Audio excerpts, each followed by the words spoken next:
మహాశివరాత్రి నాడు అర్జునుడు గబగబా ఆవు పాలు పట్టుకుని అభిషేకానికి వెడుతున్నాడు. కృష్ణ భగవానుడు వచ్చాడు.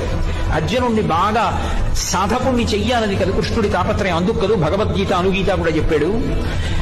అర్జున ఎక్కడికి వెడుతున్నావు అన్నాడు. అంటే ఆయన అన్నాడు, బావా ఇవాళ మహాశివరాత్రి, శివాభిషేకం చేయడానికి వెడుతున్నానన్నాడు. శివాలయంలోనే శివుడున్నాడా బావా అన్నాడు అర్జునుడితో. మరి ఎలా అన్నాడు అర్జునుడు. ఆపాతాల నభస్థలంత భవన బ్రహ్మాండమా విస్ఫుర జ్యోతిస్మాటికలింగ మౌళి విలసత్పూర్ణిందువంతామృతై అస్తోకప్లుతమేకమీశమనిశం రుద్రానువాకాం జపం ధ్యాయేత్ ఈప్సిత సిద్ధయే ధ్రువపదం విప్రోభిషించేచ్చివం బ్రహ్మాండ వ్యాప్త దేహాభజత హిమరుచాభా సమానాభుజంగై కంఠే కాళాః కపర్దాః కలిత శశికళశ్చండ కోచండహస్త త్రిక్షా రుద్రాక్షమాలా సులలిత వపుషశాంభవా ముక్తివేదాః రుద్రాశ్రీ రుద్రసూక్త ప్రకటిత విభవాన ప్రయచ్చస్తు సౌఖ్యం.